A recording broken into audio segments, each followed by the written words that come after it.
Hello dear student, welcome. तो redemption of preference shares, तो ये जनरल एंट्रीज का खेल होता है। तो अच्छे अच्छे बच्चे लोग डर जाते हैं, किसी को समझता नहीं, कोई साइंस बैकग्राउंड से। तो अच्छा, बिना टाइम पास किए चलो स्टार्ट करते हैं। रिडेम्पशन का मतलब होता है कि कंपनी जो प्रेफरेंस शेयर्स से पैसा ली थी 2 लाख, जो 2 लाख आया था, कंपनी अब इसकी विदाई कर रही है। जिसको पाल के रखे थे अब उसको छोड़ रहे। तो 2 लाख पे ना इन लोग प्रीमियम दे रहे 5%। कितना परसेंट दे रहे? 5% प्रीमियम। और प्रॉफिट एंड लॉस मतलब घर की तिजोरी में 4.5 लाख है। घर के पास कितना, घर के अंदर कितना रुपये है? साढ़े। और सिक्योरिटी प्रीमियम में 35 भी है। और इधर बोला है कि 4,000 शेयर्स बेचा है, 2 रुपये प्रीमियम पे इन्वेस्टमेंट बेचा है। और लास्ट में एक नया आइटम आया कि 100 शेयर का पैसा नहीं है, कुड नॉट बी ट्रेस। तो शुरुआत क्या करेंगे? सबसे पहले आपको 6 एंट्री याद करना पड़ेगा ना। तो एंट्री लिखेंगे तो खेल समझ में आएगा। तो इधर से सम है 1 2 3 4 5 6, तो अच्छे से एकदम प्यार से। तो पहले ड्यू की एंट्री लिखेंगे। किसकी? और हमेशा इधर छोड़ने का, कभी इन्वेस्टमेंट बेचा रहेगा, कभी शेयर्स बेचा रहेगा, कभी डिबेंचर बेचा रहेगा। तो बोलो ड्यू, पहले ड्यू की एंट्री आएगी। किसकी? फिर CRR की आएगी, फिर प्रीमियम की आएगी, फिर पेमेंट की आएगी, है ना। तो ड्यू की एंट्री लिखने का, तो CRR क्रेडिट होएगा, प्रीमियम भी क्रेडिट होएगा, और बैंक भी क्रेडिट होएगा, पेमेंट होएगा ना। तो मेन ये एंट्री है, ये एंट्री पे पूरा खेल है। तो रिडेम्पशन ऑफ प्रेफरेंस शेयर्स, तो टेबल में देखो प्रेफरेंस शेयर्स का अमाउंट कितना दिया? 2 लाख। 2,000 शेयर है, एक शेयर 100 का। तो ये फुल्ली पेड अप शेयर है क्या? ये मतलब 100 रुपये का शेयर फुल्ली। अगर पार्टली पेड अप रहेगा ना तो 2 एंट्री ऊपर आएगी, एक्स्ट्रा आएगी, 2 एंट्री ऊपर, तभी 2 एंट्री नहीं चला। अच्छा, कितने रुपए का शेयर है? 2 लाख। और कंपनी क्या कर रही है? Director of the company to following step to redeem. Redeem मतलब रिटर्न कर रही है। 8% उसका नाम है, 8% का।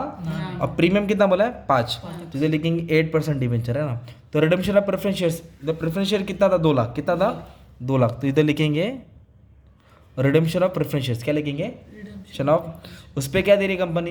प्रीमियम। 6 पानी पूरी पे 1 सूखा, है ना। तो वैसे प्रीमियम दे रही है, premium on redemption of preference share, premium on redemption of. कितना परसेंट दे रही है? 5%। तो 2 लाख के बाद 5% दबा देगा, राइट। 10,000। तो 10,000 दे रही है। कितना दे रही है? 10। तो टोटल कितना रुपया देने का है? 2,10,000। किसको देने का है? प्रेफरेंस शेयर होल्डर को। तो रिडेम्पशन ऑफ प्रेफरेंस शेयर्स, उस पर प्रीमियम दे रही है debit to preference holder, to preference share holder. फिर नरेशन तुम लोग बना देंगे। क्या बना देंगे? Being amount payable to preference holder, being amount payable to preference holder at 5% premium, at 5%, ऐसा डाल देने का। तो ये हो गया फर्स्ट एंट्री। तो अपने को देना है 2 लाख। कितना देना है? 2 लाख। और प्लस 10,000 प्रीमियम। तो इसके लिए कंपनी ने अपना इश्यू किया। इश्यू मतलब बेचा है। इश्यू मतलब तो क्या बेचा? Samosa pav, vada pav, equity share. क्या बेचा? Equity share. कितने का शेयर? कितना शेयर है? 4,000। एक शेयर 10 का था, और उस पर कितना प्रीमियम बोला? 2 रुपया। मतलब 2 रुपया एक्स्ट्रा दिया। तो हम लोग शेयर बेचेंगे तो पैसा आएगा, शेयर बेचेंगे तो पैसा आएगा। तो बैंक अकाउंट को डेबिट करेंगे। किसको डेबिट करेंगे? बैंक को क्यों डेबिट करेंगे? क्योंकि पैसा आ रहा है। और क्या जा रहा है अपने पास? शेयर जा रहा है ना। तो इक्विटी शेयर कैपिटल को क्रेडिट करेंगे। क्या करेंगे? Credit equity share capital. और उस पर एक्स्ट्रा पैसा दिया तो सिक्योरिटी प्रीमियम। क्या आएगा? Security premium. तो अभी कितना शेयर बेचा? आ जाओ, 4,000 शेयर। तो दोनों जगह 4,000 शेयर लिखो, दोनों जगह कितना लिखो? 4,000। जब भी इक्विटी शेयर कैपिटल लिखेगा ना, हमेशा याद रखो फेस वैल्यू लिखना है। क्या लिखना है? तो एक शेयर कितने का था? 10 का था। मतलब 40,000 शेयर से आया। कौन से शेयर से? इक्विटी शेयर से। और कंपनी ने प्रीमियम कितना रुपया लिया? 2 रुपया। तो 8,000 प्रीमियम है ना एक्स्ट्रा। तो टोटल कितने मुद्दे आ रहे? कैश दोनों को ऐड करेंगे तो 48,000 आ रहे। कितना आ रहे? तो पैसा आ रहा है, इसलिए बैंक में डेबिट कर देंगे ना।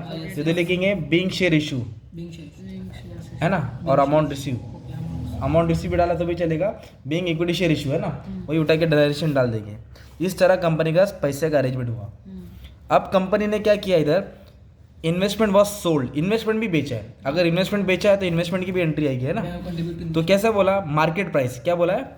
तो इन्वेस्टमेंट का कॉस्ट 1.5 लाख था। ये होता है ना टेबल, उसको बुक वैल्यू बोलते हैं, कॉस्ट। और मार्केट वैल्यू कितना है? 1,90,000। तो 1.5 लाख की चीज़ 1,90,000 में बेचा।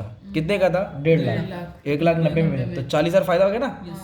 तो इन्वेस्टमेंट बेचो या मोबाइल बेचो, पैसा आएगा ना यार। तो पैसे को डेबिट करेंगे।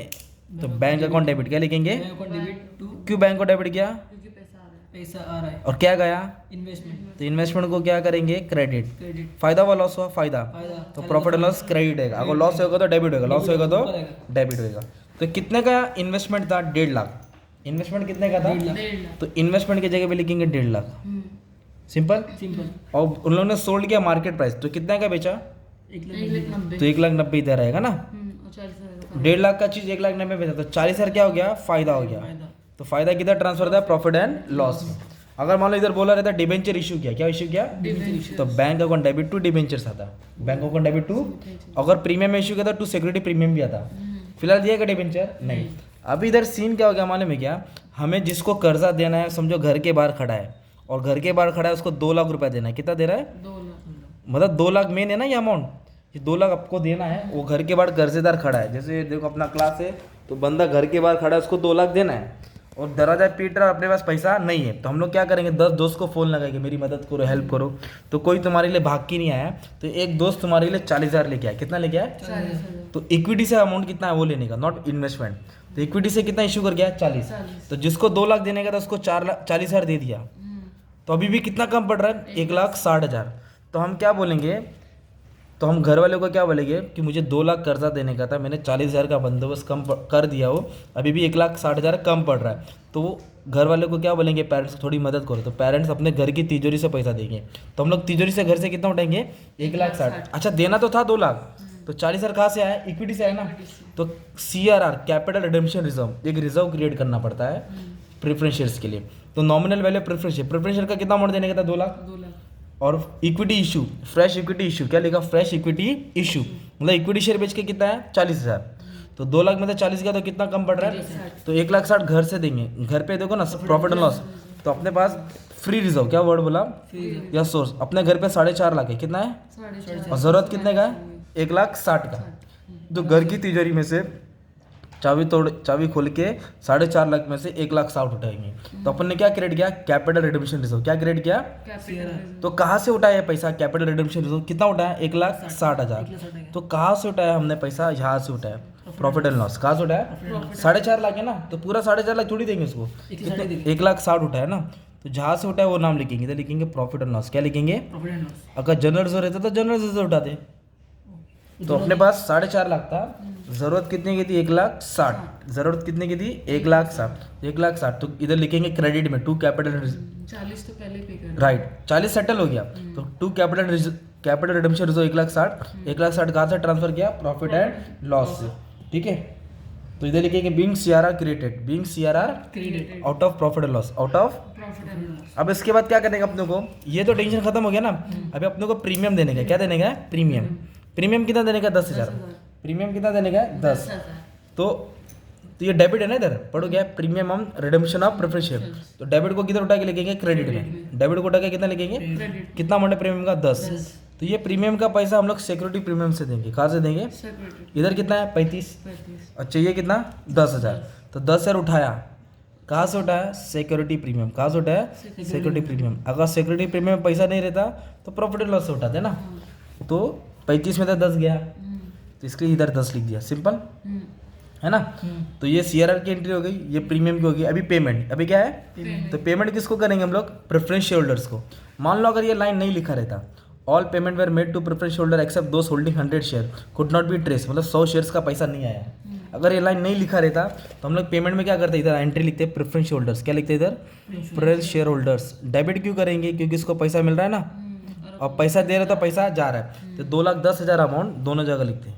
कितना अमाउंट लिखते हैं, 2,10,000। अभी अमाउंट सेम क्यों नहीं लिख रहा हूँ, क्योंकि एक बंदा था उसने 100 शेयर्स का पैसा नहीं दिया कंपनी को। स्टार्टिंग में कंपनी को कितना पैसा नहीं दिया, तो अभी कंपनी उसको काहे के लिए देगी पैसा, सबको देगी पर इसको नहीं देगी। तो कितना शेयर था उस बंदे के पास, 100। और एक शेयर कितने का था, 100 रुपये, है ना। तो 100 को 100 से मल्टीप्लाई करेंगे तो शेयर कितने का था, 10,000। शेयर कितने का था, और इस पर प्रीमियम भी ऐड करो ना, कंपनी का प्रीमियम भी बच गया ना यार। कितना परसेंट प्रीमियम था, 5% निकाला था ना। तो 5% प्रीमियम ऐड करेंगे तो 500, कितना हो गया, 10,000 पे 5% कितना हो जाएगा, 500। तो टोटल कितना हो गया, 10,500। तो कंपनी को देने का था 2,10,000, कितना देने का था, तो 2,10,000 में से कंपनी ये अमाउंट कम करेगी, नहीं देगी। क्या करेगी, नहीं देगी। क्यों नहीं देगी, लाइन पढ़ो। All the payment were made to preference holder except those holding 100 share who could not be trace. ये शेयर्स का पैसा नहीं आया था, तो कंपनी अभी जब इन्होंने पहले कंपनी को धोखा दिया, अभी कंपनी इनको धोखा देगी, है ना। तो फिर हम लोग क्या करेंगे, ये अमाउंट से ये अमाउंट क्या करेंगे, माइनस करेंगे। जो अमाउंट आएगा कंपनी वो पे करेगी, 1,99,500। कंपनी सिर्फ इतना ही अमाउंट पे करेगी, बीइंग अमाउंट पे टू प्रेफरेंस होल्डर। बैलेंस क्यों नहीं दिया, क्योंकि उन लोग वो शेयर्स का पैसा आया। तो कितना शेयर था, 100। एक शेयर कितने का था, 100 का। तो 10,000 का तो हिसाब हो गया, और इस पर क्या ऐड करने का, प्रीमियम। तो 10,000 रुपये 5% ऐड करेगा तो कितना हो जाएगा 500। तो टोटल कितना निधि 10,500 और देना कितना था 2,10,000। इसमें से क्या कर देंगे माइनस कर देंगे। ओके, अगर बोनस आया मान लो क्या आया तो 2 एंट्री और लिखना पड़ेगा। इसमें नहीं दिया है तो बोनस की एंट्री है CRR2 equity share holder, CRR2 फिर equity share holder to equity share capital, equity share to equity share capital. तो बोनस का भी मैंने सम सॉल्व कर दिया, बस बताने का था 2 एंट्री और आ सकती है। इस तरह तुमको सम सॉल्व करने का था, ठीक है। तो अच्छे से प्यार मोहब्बत में करा दिया हो, अच्छे से ध्यान दो, प्रैक्टिस कर लो and all the best for your exam. Thank you very much.